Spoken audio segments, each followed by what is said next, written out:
Okay, this is the case of Alexp versus the West Des Moines Community School District and Heartland Area Education Agency. A brief summary of the case before we get into it. Alex is an 8-year-old boy diagnosed with Asperger's syndrome, which falls under the autism spectrum disorders. There's been a proposal to remove Alex from his general education classroom to a more restrictive long-term setting focused on more social and discipline supports. His parents believe that this would be detrimental to Alex and that there are other supports that could be used in their place. And before we get into the specifics of the case, some additional background information that came out from the father during the hearing is that Alex was initially diagnosed with ADHD and was put on medication, but responded negatively. So he was taken off the medication. Timeline, we're going to go back in time a few years and start when he's in kindergarten. At the end of the 1998-99 school year, Alex's parents and teachers are very optimistic about his success in first grade, and both parties believe that he will succeed the following year. He begins first grade in 1999 and the 2000 school years. But Alex's parents request for a voluntary transfer to another elementary in the district because they're getting different reports from Alex's teachers and the administration regarding his behavior and academic progress from that school. Well, after he transfers to another school within the district, Alex's behavior is again reported as significantly different from his first grade peers, and he suffers common outbursts and violent behavior towards other students. This led to the implementation of physical restraint interventions and a timeout room, even though this was strongly objected to by Alex's mother. In April of his first grade year, an IEP was drafted with two major goals. The first was to reduce anger outbursts to 0 through anger management techniques and interventions, and the second is he will comply with the task or behavior directions 90% of the time. A behavioral intervention plan was also introduced, largely based on a reward system.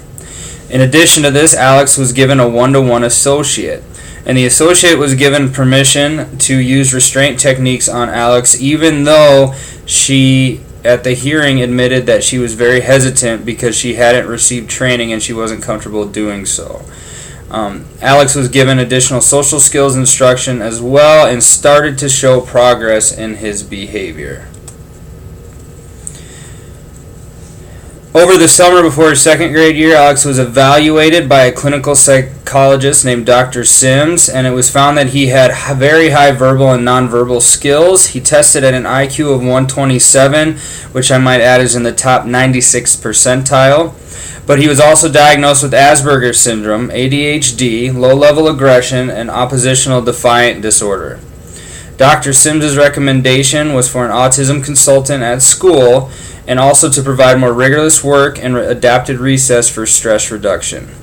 Throughout his second grade school year, 3 IEP meetings were held, and the parents, although they couldn't attend all of them, they did submit written input, but the IEP team at the hearing couldn't say how much of their input was actually included in the IEP.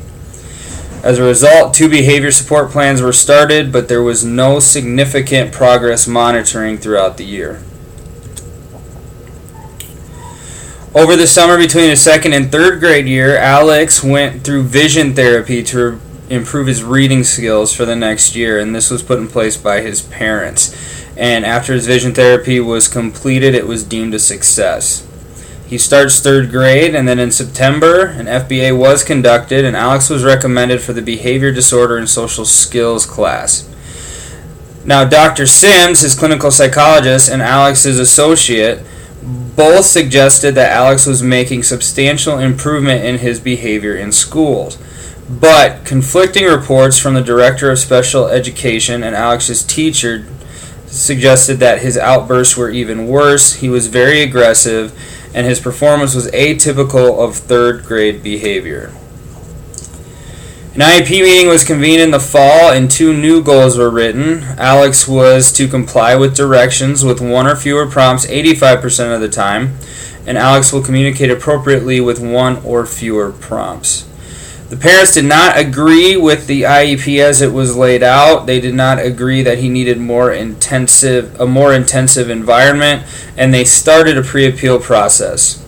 Another meeting was scheduled in February with the parents choosing not to participate, and a more serious behavior plan was developed in a more restricted behavior classroom. Alex's parents fear that this will be detrimental, and they proceeded with due process. Some applicable laws with this case. We'll start with the Iowa Administrative Rules of Special Education, subsection 281-41.1013, in regards to a free and appropriate education. A free and appropriate public education must be available to all children residing in the state for the time period permitted by Iowa Code, Chapter 256B, including children with disabilities who have been suspended or expelled from school.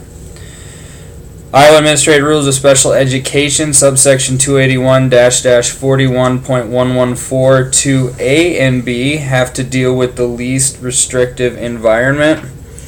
Each public agency must ensure and maintain adequate documentation that A, to the maximum extent appropriate, children with disabilities, including children in public or private institutions or other care facilities, are educated with children who are non-disabled, and B, special classes, separate schooling, or other removal of children with disabilities from the general education environment occurs only if the nature or severity of the disability is such that education in regular classes with the use of supplementary aids and services cannot be achieved satisfactorily. Iowa Code subsection 281-41.312 section 3 has to do with full and individual initial evaluations. If the referring problem or behaviors of concern are shown to be resistant to general education interventions, or if interventions are demonstrated to be effective but require continued and substantial effort that may include the provision of special education and related services, the agency shall then conduct a full and individual initial evaluation. According to subsection 281-41.314 section 2, in regards to progress monitoring, each public agency shall engage in progress monitoring of each individual's progress as the department may require during the process of evaluating whether a child is an eligible individual, and shall record such progress in any manner that the department may permit or require. If the AEA or LEA serving an individual imposes additional requirements for the monitoring of progress of individuals during the process of evaluation, personnel serving that individual shall comply with those additional requirements. The team determining the child's eligibility may increase the frequency with which the child's progress is monitored. Iowa Administrative Rules of Special Education, subsection 281-41.324, section 1C1, talks about positive behavioral interventions and supports, and it states that appropriate positive behavioral interventions and supports and other strategies for the child should be considered. And then subsection 281-41.530, section 4A2, has to do with functional behavior assessments. As appropriate, a functional behavioral assessment and behavioral intervention services and modifications that are designed to address the behavior violation so that it does not reoccur. The administrative law judge's decision suggested that the West Des Moines Community School District was not meeting Alex's needs. He stated that there was a failure to implement a BIP in a timely manner. There was substantial time to figure out that not only was Alex in special needs, but that he fell on the autism spectrum. There was a substantial lack of progress monitoring on the part of the LEA and the AEA. There was an extreme lack of positive behavioral supports as well as social training within the classroom for Alex. There was a lack of communication and cooperation with the parents. The parents wanted several things done and they weren't acquiesced, and the school went with their opinion on how things needed to be done. The judge also decided Alex's IEP team needs to come up with a more expansive FBA and needs to look at more inclusive supports within his current general education classroom before removing him into that special social skills classroom setting. But he did decide that the school district was not liable for the cost of the vision therapy over the summer that Alex underwent, even though the parents requested it, saying it helped with his behavior. That was not something that the school district was required to fulfill. My additional thoughts and critique, one thing I want to bring up that I haven't mentioned yet was that in preparation for the hearing, the school district actually solicited letters from other parents in Alex's class suggesting that his behavior was impeding their academic progress. In essence, what the LEA did was they met or they called several parents and said, hey, you know about this Alex kid, right? Well, we're about to go to a hearing, and any input you could provide on how his negative behavior has affected your child, if you could write a letter. And the administrative law judge came down really harshly on the school for doing that. They should not have solicited that information in an attempt to build a case for themselves.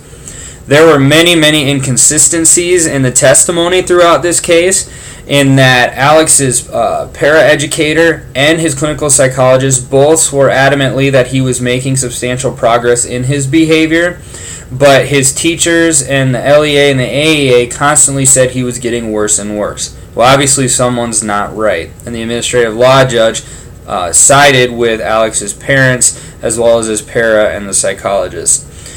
There was very little effort to cooperate with Alex's parents. It was apparent that the school was set on doing what they thought was best for Alex, and while they heard what Alex's parents weren't saying, they failed to implement anything that was suggested.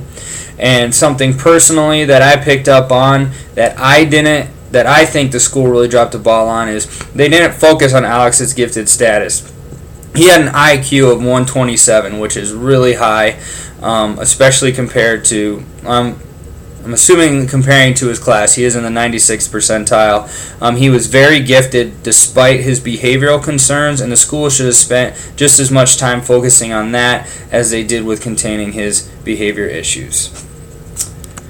Okay, some questions for thought. Number one, what are some supports that could be used with a gifted student who also needs behavioral support such as Alex without taking him or her out of the general education classroom? And as an administrator, how could you balance the complaints of the staff regarding a specific student with the supports requested by a parent even if they're in conflict? All right, thank you.